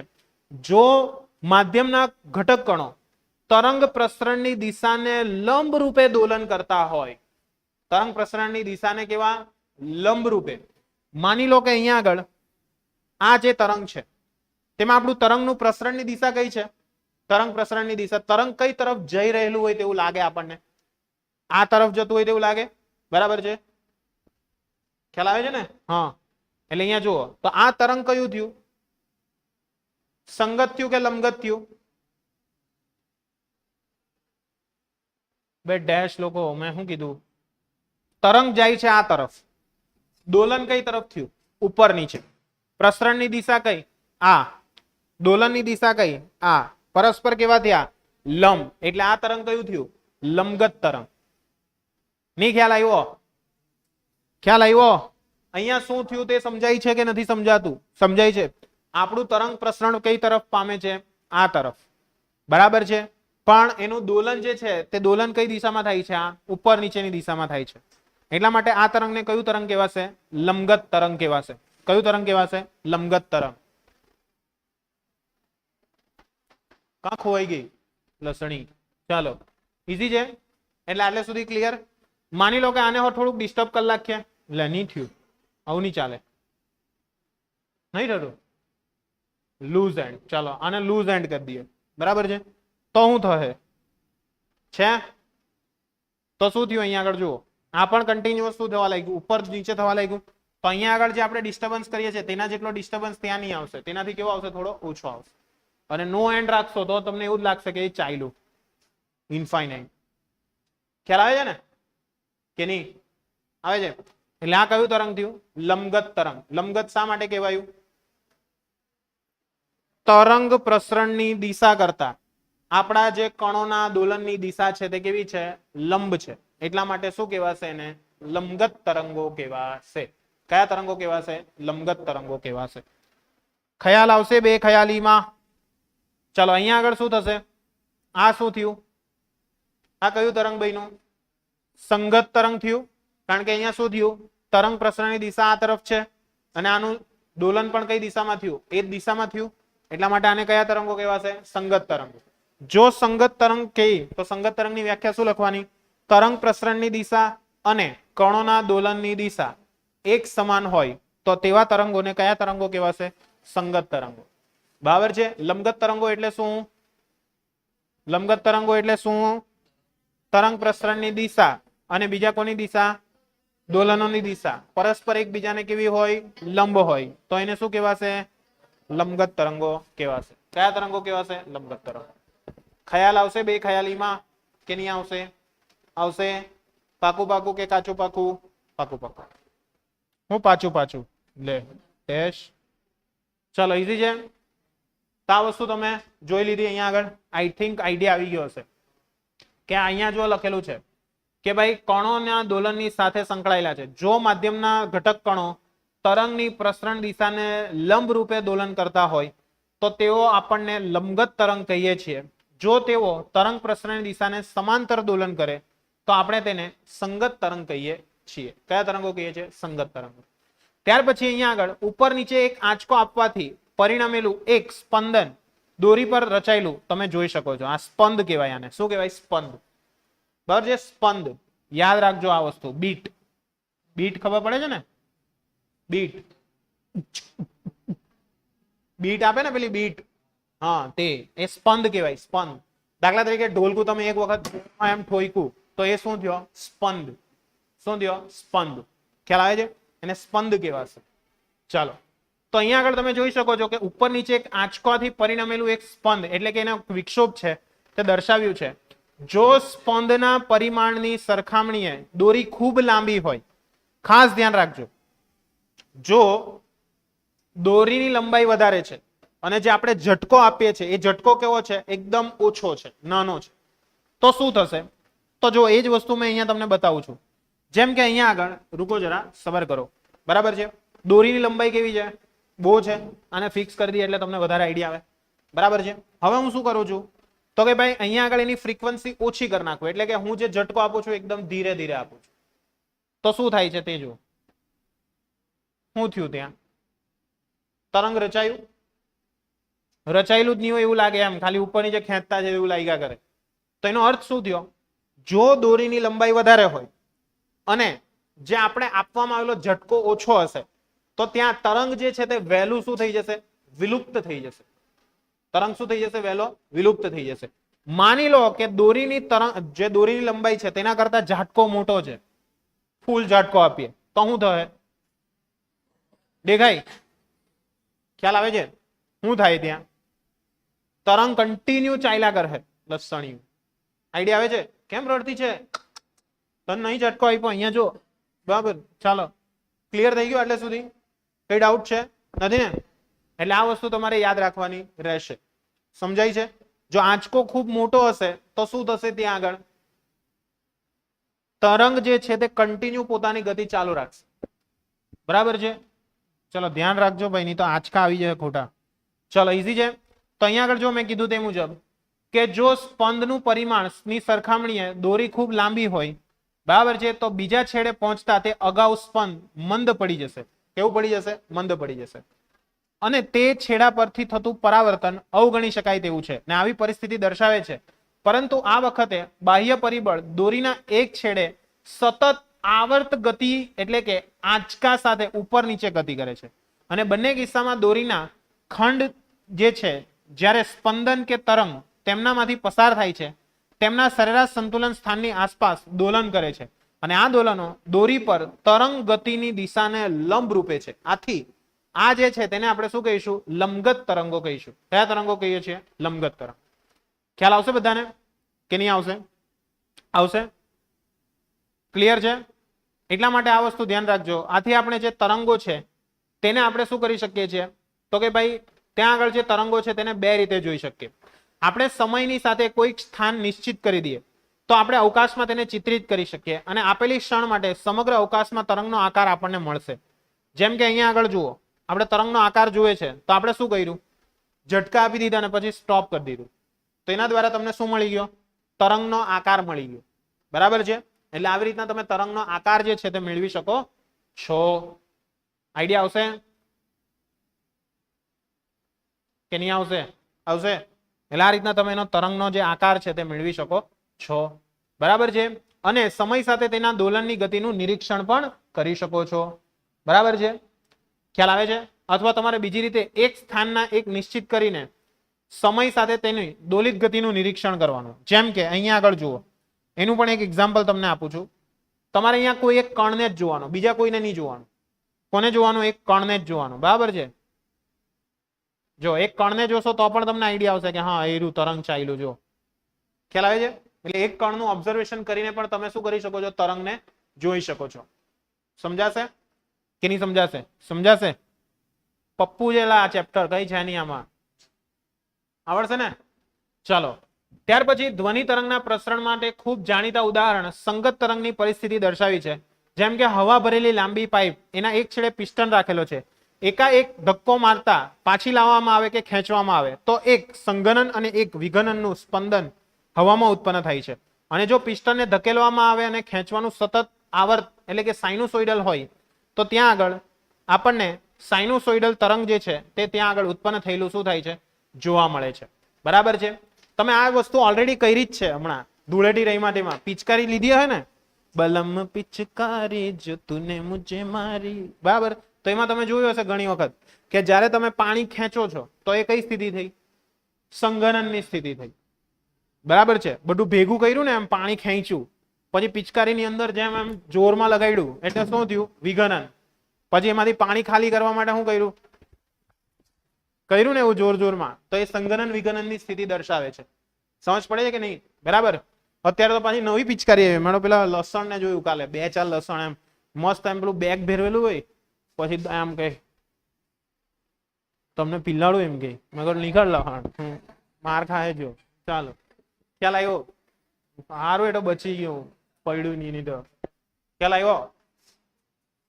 એટલે એમાં શું જોયું એમ, એમાં તમે સંઘનન વિઘનન સારી રીતે જોઈ શકો. મેં તો કાલે કીધું કે આ તો મજા આવી ગઈ, સારું આજે લઈ આવ્યો નહીં તો બધાને એક પિચકારી બતાવી દેતા. તો એમાં તમે જોયું હોય સંઘનન ને વિઘનનની સ્થિતિ જે હોય તેમાં તમે જોયું હોય તો એ નાનલા પોયરા જ્યારે પિચકારી જે લઈને ત્યારે તમે જોજો એક વસ્તુ, જ્યારે એમ પાછળ ખેંચે ને ત્યારે એમાંથી પિચકારીમાંથી પેલું જે પાણી હોય તે બહાર નીકળે, પછી પાછી એમ લે, પછી પાછું એમ ખેંચે ત્યારે પાછું બહાર નીકળે. તો એ જે સ્થિતિ છે તે સંઘનન વિઘનનની સ્થિતિ દર્શાવે. ખ્યાલ આવે છે? સંઘનન અને કઈ સ્થિતિ? વિઘનન સ્થિતિ. ખ્યાલ આવ્યો? એટલે આ વસ્તુ ધ્યાનમાં રાખજો. તો આમ એ સંગત તરંગનું ઉદાહરણ છે તેવું આપણે કહી શકીએ. કયું તરંગ રચાય છે ત્યાં? સંગત તરંગ. ખ્યાલ આવે છે કે નહીં આવ્યો? આવ્યો? ચાલો, ત્યાર પછી સ્પષ્ટ છે કે આ સંગત તરંગનું ઉદાહરણ છે. ઉપર વિચારેલા લંબગત અને સંગત તરંગો એ પ્રગામી તરંગો છે. બરાબર છે, પ્રગામી, કારણ કે તેઓ માધ્યમના એક છેડેથી બીજા છેડા સુધી પ્રસરે છે. અને આપણે નોંધ્યું કે દ્રવ્ય માધ્યમ સમગ્રપણે ગતિ કરતું નથી. દાખલા તરીકે કોઈ એક ઝરણું સમગ્રપણે પાણીની ગતિ દર્શાવે છે, જ્યારે પાણીની સપાટી પરના તરંગોમાં વિક્ષોભ જ ગતિ કરે છે, પણ સમગ્રપણે પાણી ગતિ કરતું નથી. પ્રગામીનો અર્થ એવો થાય, પ્રગામીનો અર્થ શું થાય છે અહીંયા આગળ તે ખાસ સમજજો. પ્રગામી તરંગો એટલે માધ્યમના એક ભાગથી બીજા ભાગ સુધી તેનું પ્રસરણ થાય છે. ત્યાં આગળ આખે આખા કણ ગતિ નથી કરતા, ફક્ત શું ગતિ કરશે, એની સપાટી પર તરંગ ગતિ કરશે. એટલા માટે એને શું કહેવાશે? પ્રગામી તરંગ કહેવાશે. શું કહેવાશે? પ્રગામી તરંગ. ખ્યાલ આવશે? એને આપણે પ્રગામી તરંગ તરીકે ઓળખીએ છીએ. દાખલા તરીકે મેં તમને કીધું તે મુજબ ઝરણું છે તે સમગ્ર પાણીને ગતિ કરાવે છે. ઝરણું જે વહેતું હોય, ઝરણું બહેને દે મુજે બહેને દે, બરાબર છે, તો એ ઝરણાની અંદર પાણીની ગતિ દર્શાવાયેલી છે. જ્યારે આપણે પાણીની સપાટી પરના તરંગની વાત કરીએ તો એ શું છે? ફક્ત વિક્ષોભની ગતિ છે. ઝરણું વહેતું હોય ને એની ઉપર તમે છપછપિયા કર્યા કરો, બરાબર છે, તો એ છપછપિયા દ્વારા ઉત્પન્ન થયેલું તરંગ જે છે તે ફક્ત સપાટી પર વહેશે, એને લીધે પાણી વહેતું નથી. પાણી તો ઓલરેડી વહેતું જ હતું. મત પડે?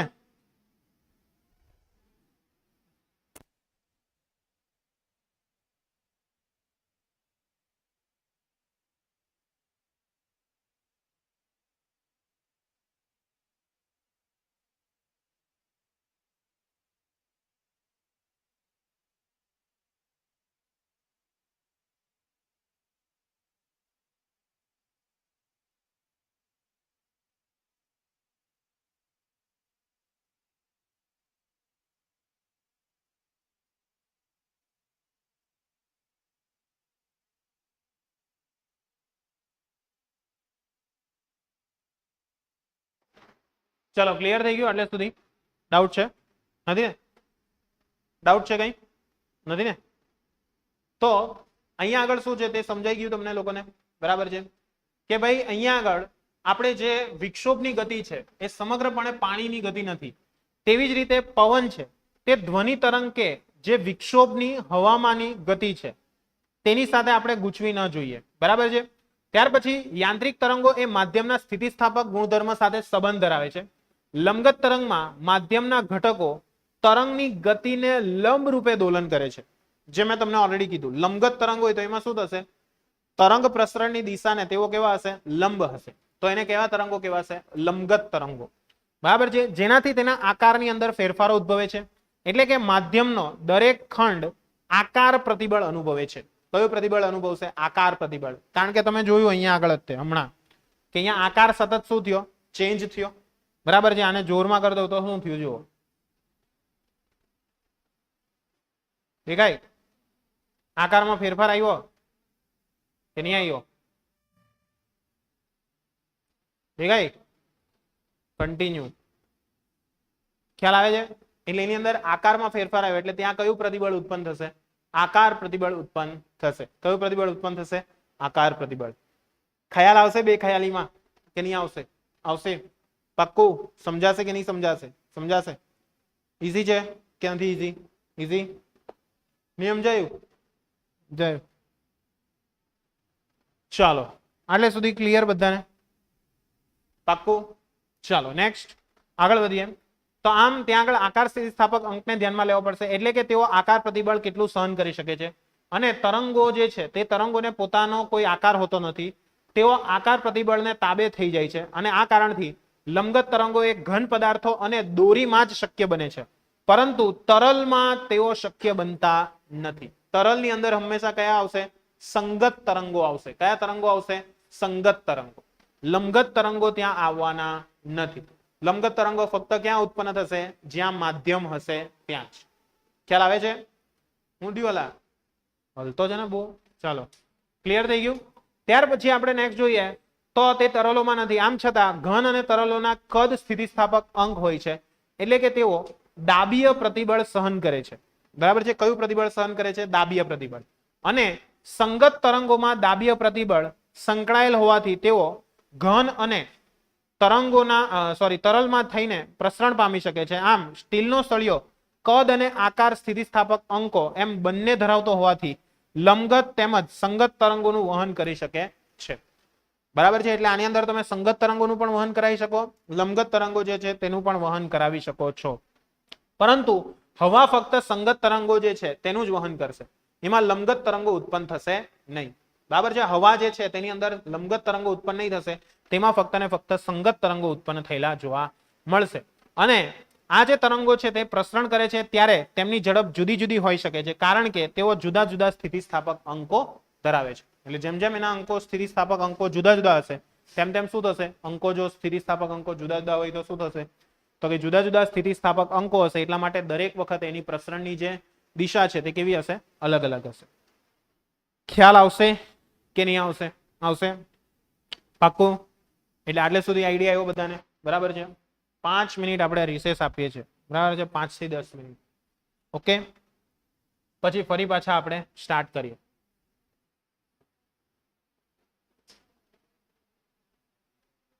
8 મિનિટ આપો ચાલો.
ચલો વધીએ આગળ. નેક્સ્ટ જે આપણે જોવાના છીએ તે બરાબર, લાસ્ટ આપણે તરંગો વિશે માહિતી મેળવી. તરંગો કયા કયા ટાઈપના છે બરાબર, કેવા કેવા પ્રકારના તરંગો આવે તે આપણે લાસ્ટ ટાઈમ જોયું. હવે ત્યાંથી થોડાક આપણે નેક્સ્ટ ડિસ્કશન કરીએ.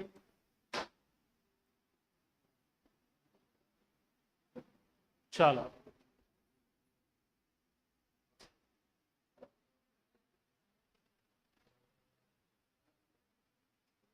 તો નેક્સ્ટ હવે આપણે આગળ વધીશું. હવે આવે છે આપણા displacement relation in a propagative waves બરાબર છે. એટલે કે અહીંયા આગળ જે પણ આપણા પ્રોગ્રેસિવ વેવ્સ છે, જેને આપણે પ્રગામી તરંગો કહીએ છીએ, કે જે સતત ને સતત આગળ વધતા રહે છે, એવા પ્રગામી તરંગો માટેના સ્થાનાંતર સંબંધ આપણે શું કરવાનો છે, મેળવવાનો છે. તો લાસ્ટ ટાઈમ આપણે દોલન વિશેની માહિતી મેળવી હતી, તમને બધાને યાદ હશે. તેમાં આપણે કંઈક y નું સૂત્ર લેતા હતા. y બરાબર શું લેતા હતા, કઈ યાદ છે? y બરાબર a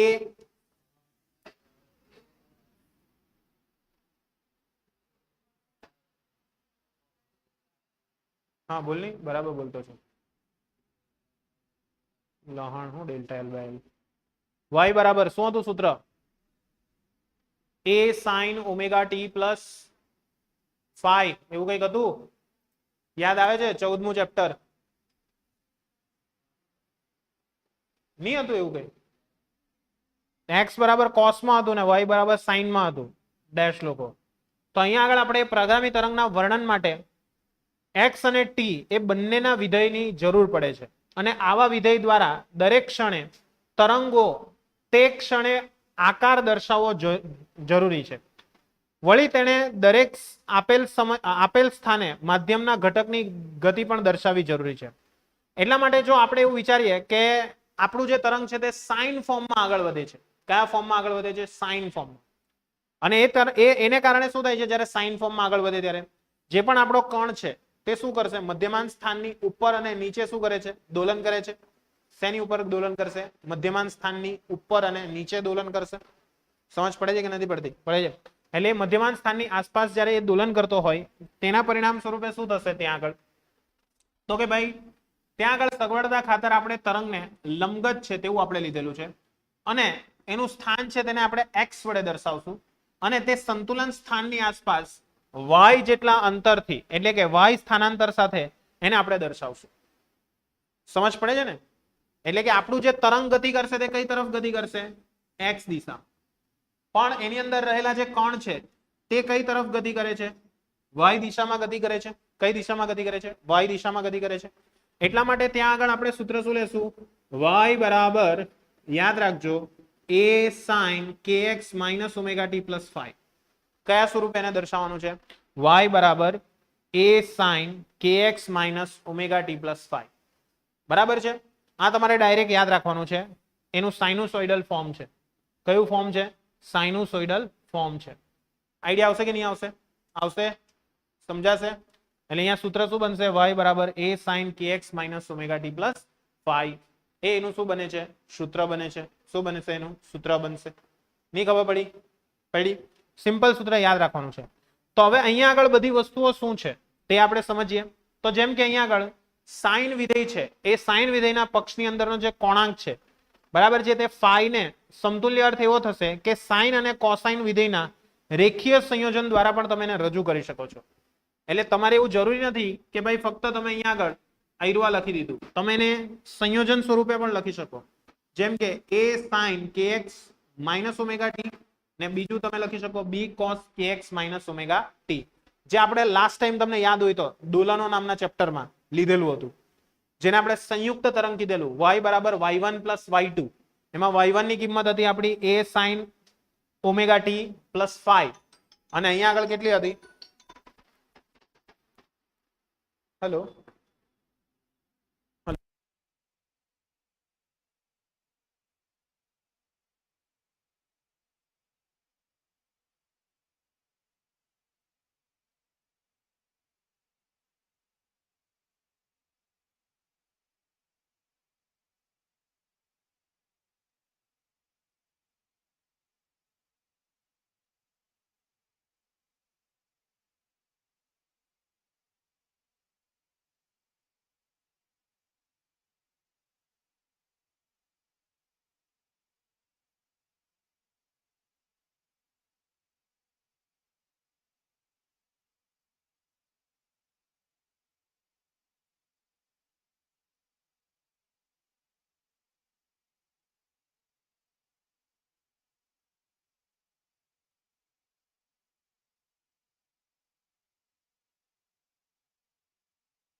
ચલો ક્લિયર થઈ ગયું એટલે સુધી? કઈ ડાઉટ છે? એટલે અહીંયા આગળ આપણે બંનેને કોમ્બો કરીને બતાવ્યું છે ને આપણે એ જ કોમ્બોને અહીંયા આગળ સ્મોલ એ જે છે સ્મોલ એ શું આપશે તો કે બંનેના કંપ વિસ્તારના વર્ગોનો સરવાળો અને ફાઈ જે છે તે શેના પરથી મળશે tan inverse b by a જે આપણે લાસ્ટ ટાઈમ આપણે લાવ્યા હતા તેના જેવું જ છે 14મું ચેપ્ટર છે તેમાં તમે જોઈ શકો છો આ વસ્તુ ઓલરેડી આપણે લાવ્યા હતા એની એ જ છે બરાબર છે તો અહીંયા આગળ જો t બરાબર 0 સમય હોય બરાબર છે એટલે કે કોઈ એક નિશ્ચિત ક્ષણ છે t બરાબર t0 તો એના માટે આપણે આ જે સમીકરણ છે બરાબર છે તેમાં વિધેયનો જે કોણાંક છે એ એકમાત્ર kx પ્લસ અચળ છે બરાબર છે આમ કોઈ નિશ્ચિત ક્ષણ હોય તે દરમિયાન x ના વિધેય તરીકે જો તરંગનો આકાર સાઇન તરંગ હોય તો તે જ રીતે કોઈ નિશ્ચિત સ્થાન દાખલા તરીકે x બરાબર x0 લઈએ તો આખું જે સમીકરણ જે છે સમીકરણ તેની અંદર જે પણ તમારું ઓમેગા ટી છે તે અચળ થઈ જશે અને આમ નિશ્ચિત સ્થાન y નું જો તમે લખવા જશો તો તમારું જે સૂત્ર છે તે સૂત્રની અંદર શું આવશે તો કે y બરાબર kx minus omega T plus phi એ હંમેશા કેવું રહેશે અચળ રહેશે બધી જ વેલ્યુ અચળ રહેવાની હોય માની લો કે અહીંયા આગળ આપણું જે મેઇન સૂત્ર હતું તે કયું હતું તો કે ભાઈ મેઇન સૂત્ર હતું sin kx minus omega T plus phi આમાં બધી જ વેલ્યુ અચળ છે x પણ અચળ છે t પણ અચળ છે ફાઈ પણ અચળ છે બધી જ વેલ્યુઓ કેવી છે અચળ છે જો બધી જ વેલ્યુ અચળ હોય તો શું થશે ત્યાં આગળ બધી જ વેલ્યુ અચળ હશે તો કે ભાઈ સરળતાથી ત્યાં આગળ આપણે જે x દિશાની અંદર જે એનું સ્થાનાંતરણ છે એનું રજૂ કરવું હોય તો એ રજૂ કરવા માટેનું ઇક્વેશન શું બનશે જો ધન x ની અંદર ગતિ કરતો હોય સાંભળી લેજો તો આપણું સૂત્ર શું બનશે y is equal to a sin omega t plus phi બરાબર છે આ રીતનું એનું રજૂ થશે સોરી અહીંયા ઊંધું બોલી ગયો હું અહીંયા આગળ જ્યારે પણ એ ધન દિશામાં ગતિ કરશે તો એનું સૂત્ર શું આવશે y બરાબર x of t is equal to a sin શું આવશે અહીંયા આગળ kx minus omega t plus શું આવશે phi આ એનું ઇક્વેશન બનશે અને જો x અક્ષને ઋણ દિશામાં ગતિ કરતો હોય બરાબર છે x અક્ષને કેવી દિશામાં ગતિ કરતો હોય ઋણ દિશામાં તો તમારું આ જે માઇનસ છે ને તે કેવું બની જશે પ્લસ એટલે અહીંયા શું બની જશે a sin kx plus omega t plus phi આ ટાઈપનું તમારું ઇક્વેશન બનશે ખ્યાલ આવશે બધાને કે નહીં આવશે આવશે ધન અને ઋણમાં ખાલી એટલો ફરક છે બરાબર છે અને આ બધી ભૌતિક રાશિના નામ છે અહીંયા આગળ કે ભાઈ y એટલે શું તો કે y એટલે શું છે સ્થાનાંતર છે a એટલે શું દર્શાવે છે કંપ વિસ્તાર દર્શાવે છે ઓમેગા એટલે શું છે કોણીય આવૃત્તિ છે k એટલે શું છે તો કે કોણીય તરંગ સંખ્યા છે kx minus omega t plus phi એ શું છે તો કે x સ્થાન અને t સમયની કળા છે phi જે છે તે શું છે તો કે પ્રારંભિક કળા છે જ્યાં x બરાબર કેવું હશે 0 હશે અને t બરાબર કેવું હશે 0 હશે તેના માટે આ વસ્તુ શું કરે છે દર્શાવે છે સમજ પડી કે નહીં પડી તો આમ એક સમાન સમયગાળાથી જુદા પડતા જુદા જુદા સમયગાળા માટે જેનો આલેખ છે તે તમને અહીંયા આગળ દર્શાવ્યો છે કે સમય જેમ જેમ જુદો થાય તેમ તેમ આપણું કણ છે તેની ગતિ તમે અહીંયા આગળ શું કરી શકો છો દર્શાવી શકો છો સમજ પડે છે બધાને કે નથી પડતી પડે છે અને તરંગમાં શૃંગ એ મહત્તમ ધન સ્થાનાંતરણનું બિંદુ અને ગર્ત એ મહત્તમ ઋણ સ્થાનાંતરણનું બિંદુ છે બરાબર છે શૃંગ અને ગર્ત શું છે તો કે ભાઈ મહત્તમ ધન સ્થાનાંતરણનું બિંદુ અને ગર્તના મહત્તમ ઋણ સ્થાનાંતરણનું બિંદુ એ શું દર્શાવે છે શૃંગ અને ગર્ત દર્શાવે છે શૃંગ એટલે શું આ જે છે ને આ હિલ આ ટેકરી એને કહેવાય શૃંગ એનું જે મહત્તમ સ્થાનાંતરણ છે બરાબર છે એ કોણ દર્શાવે છે તો કે ભાઈ એ જે છે શૃંગ જેને આપણે કંપ વિસ્તાર સ્મોલ એ વડે દર્શાવેલું એ સ્મોલ એ શું દર્શાવે છે શૃંગનું સ્થાન દર્શાવે છે અને ગર્ત એટલે શું ગર્ત એટલે તો કે આ ખાડો દેખાય આ ખાડો ક્લિયર તો એ મેક્સિમમ ખાડો કેટલો છે બરાબર તેને આપણે શું કહીએ છીએ ગર્ત કહીએ છીએ માઇનસ ખ્યાલ આવશે કે નહીં આવશે આવશે નહીં સમજ પડી શૃંગ એટલે શું ટેકરી ગર્ત એટલે ખાડો બરાબર છે યાદ રાખવાનું છે ચલો એટલે અહીંયા શૃંગ અને ગર્ત દ્વારા તમે એને દર્શાવી શકો છો અને માધ્યમની કોઈ ખાસ ઘટકની જે વાત કરવામાં આવે તો એ કોઈ ખાસ ઘટકને અહીંયા દર્શાવવાની જરૂર પડતી નથી તો અહીંયા તમે જોઈ શકો છો જ્યારે આ ઉપર ગયું કે નીચે ગયું તે દરમિયાન આની ગતિ જે છે તે તમે હંમેશા જોશો તો ક્યાં થાય છે ઉપર નીચે જ થાય છે ક્યાં થાય છે ઉપર નીચે સમજ પડે છે એટલે આ કન્ટિન્યુઅસ ગતિ કેવી જોવા મળશે આપણને ઉપર નીચેની જ ગતિ જોવા મળશે કઈ ગતિ જોવા મળશે ઉપર નીચેની જ ગતિ જોવા મળશે ખ્યાલ આવશે કે નહીં આવશે આવશે કઈ પણ ડાઉટ છે નથી ને અને આ ગતિ આપણે જોઈ શકીએ છીએ, તેમજ ઘાટા ટપકા વડે આપણે એને દર્શાવ્યું છે, બરાબર છે. ત્યાર પછી ઉદ્ગમ આગળનું જે ઘાટું ટપકું છે તે આવર્ત રીતે ગતિ કરે છે, એટલે કે તરંગ જેમ આગળ વધે તેમ ઉદ્ગમ આગળના કણ જે છે તેના મધ્યમાન સ્થાનની આસપાસ દોલન કરશે, અને આ બાબત એ બીજા કોઈ પણ સ્થાન માટે પણ સાચી છે. ગમે તે સ્થાન હોય તેના માટે આ બધી જ વસ્તુઓ કેવી છે, સાચી છે. કેમ? તો કે જેટલા પણ તરંગો પરના કણો છે તે હંમેશા કેવી ગતિ કરશે? ઉપર અને નીચે જ ગતિ કરશે. આપણે જોયેલું ને ભાઈ, આ અહીંયા નહીં જોયેલું? દેખાય? બધા જ કણો કેવા લાગે છે? જુઓ, ઉપર નીચે જ ગતિ કરે છે. આ કોઈ એકને પકડી રાખું, જુઓ ક્યાં ચાલ્યું? ઉપર નીચે જ જાય છે, જુઓ દેખાય? બરાબર છે. એટલે આ બધા માટે કેવું રહેશે? સાચું રહેશે. ક્લિયર છે? તો નેક્સ્ટ આવે છે કંપ વિસ્તાર, અને નેક્સ્ટ આવે છે એની કળા. તો કંપ વિસ્તાર એટલે શું? તો કંપ વિસ્તાર એટલે ઓટોમેટિક તમને આઈડિયા આવી જ ગયો હશે કે કણે પોતાના મધ્યમાન સ્થાનથી કરેલું મહત્તમ સ્થાનાંતરણ. કણે પોતાના મધ્યમાન સ્થાનથી કરેલું મહત્તમ સ્થાનાંતરણ. એ મહત્તમ સ્થાનાંતરણને આપણે શું કહીશું ભાઈ? મહત્તમ સ્થાનાંતરણ છે તેને શું કહીશું? બોલો. કંપ વિસ્તાર કહીશું, બરાબર છે. એટલે મધ્યમાન સ્થાનથી કરેલું જે એનું મહત્તમ સ્થાનાંતરણ છે એ મહત્તમ સ્થાનાંતરણને આપણે શું કહીએ છીએ ભાઈ? કંપ વિસ્તાર કહીશું. કયો વિસ્તાર કહીશું? કંપ વિસ્તાર. આઈડિયા આવશે કે નહીં આવશે? આવશે. એટલે કંપ વિસ્તાર શું છે તે ખબર પડી બધાને કે નહીં પડી? પડી. કંપ વિસ્તાર એટલે શું?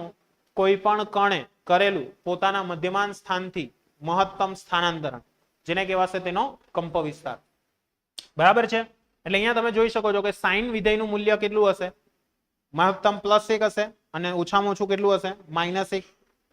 ઓછામાં ઓછું -1 જ હોવાનું ને ભાઈ. +1 અને -1 એ બંને વચ્ચે દોલન કરે છે.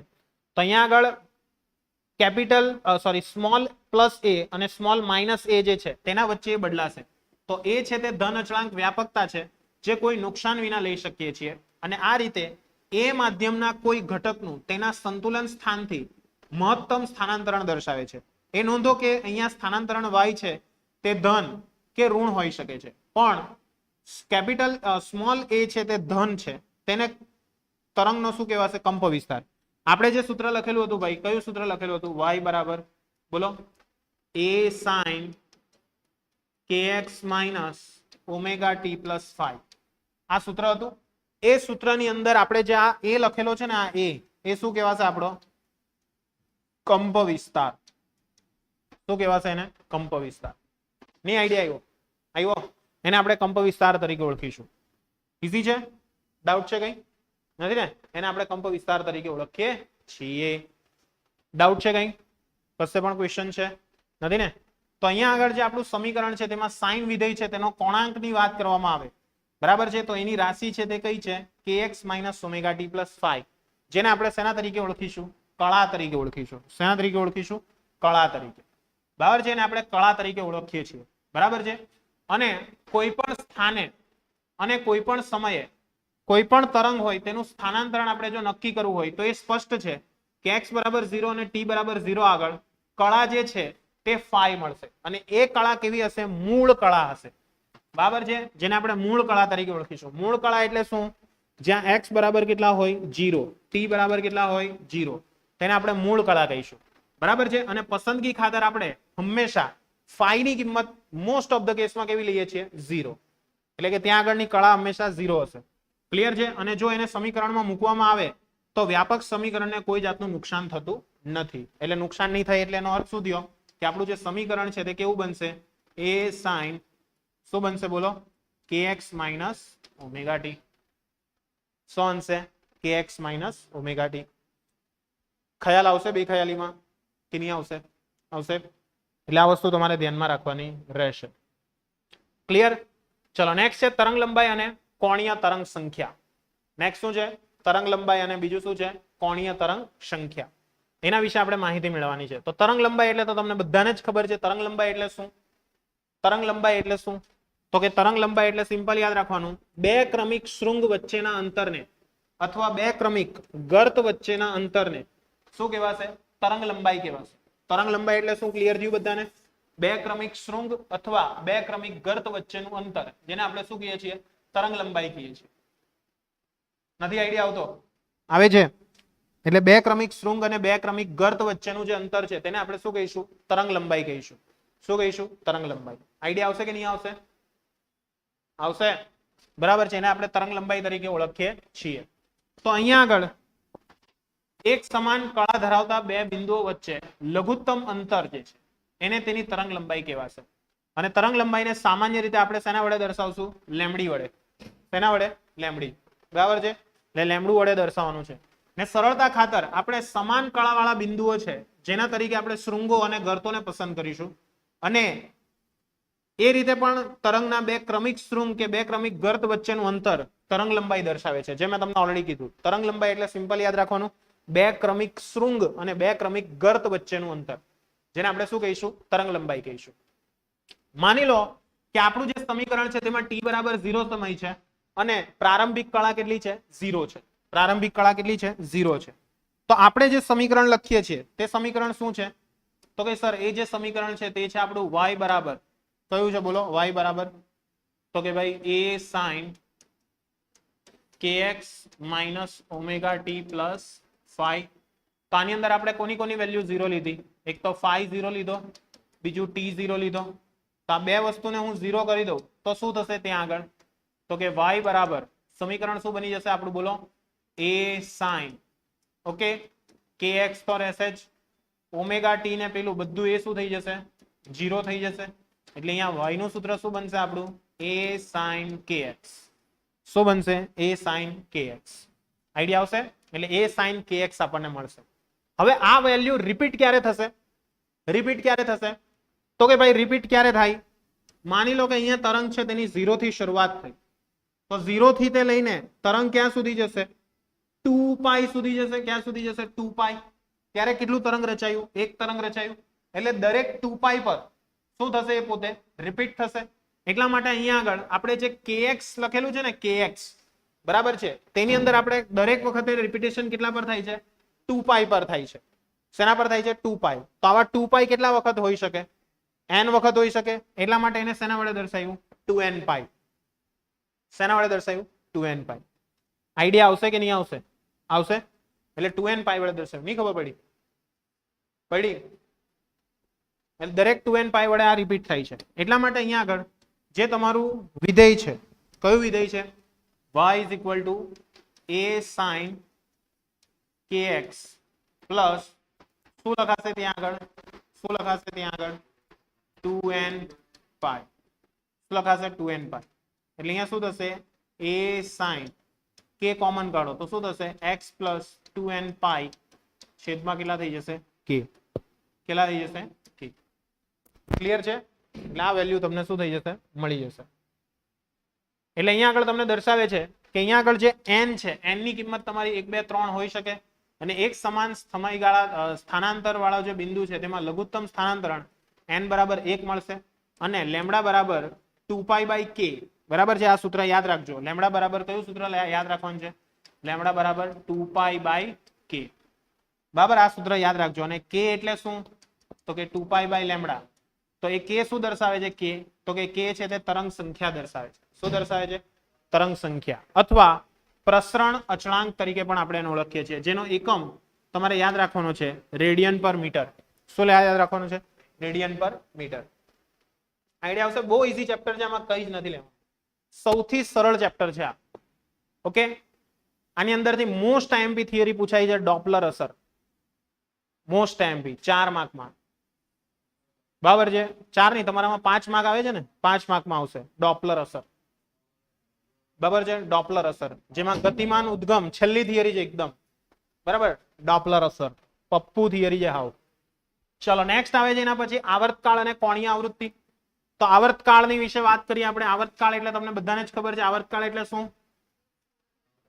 એક દોલન પૂર્ણ થવા માટે લાગતો સમય, જેને શું કહીશું? આપણો આવર્તકાળ. બરાબર છે? તો આપણે અહીંયા જે સાઇનુસોઇડલ તરંગ દર્શાવ્યું છે, બરાબર છે, તે આપેલી ક્ષણ માટે તરંગનો આકાર દર્શાવતું નથી, પણ માધ્યમના કોઈ ખંડનું સમયના વિધેય તરીકે આપણે એને સ્થાનાંતરણ દર્શાવે છે. સરળતા ખાતર આપણે સમીકરણ phi બરાબર 0 સાથે લઈને ખંડની જે ગતિ છે તે x બરાબર 0 આગળ નિહાળી શકીએ છીએ. બરાબર છે? આ વસ્તુ આપણે શું કરી શકીએ છીએ? ત્યાં આગળ નિહાળી શકીએ છીએ. અને અહીંયા આગળ તમે જોઈ શકો છો કે y બરાબર જે સૂત્ર છે, કયું સૂત્ર છે? y બરાબર a sin minus omega T. તો માઇનસ જે હશે તે ક્યાં નીકળી જશે? બહાર નીકળી જશે. કેમ બહાર નીકળી ગયું? તો કે સાઈન જે છે તે કયું વિધેય છે? સાઈન અયુગ્મ વિધેય છે. તો અયુગ્મ વિધેય હોય તેમાંથી શું થઈ જાય? હંમેશા માઇનસ શું થઈ જશે? બહાર નીકળી જશે. હવે તમે વિચારમાં પડી ગયા છો કે સર આ લાવ્યા કાથી પહેલા માઇનસ ઓમેગા ટી. તો આપણું સૂત્ર શું છે? બોલો.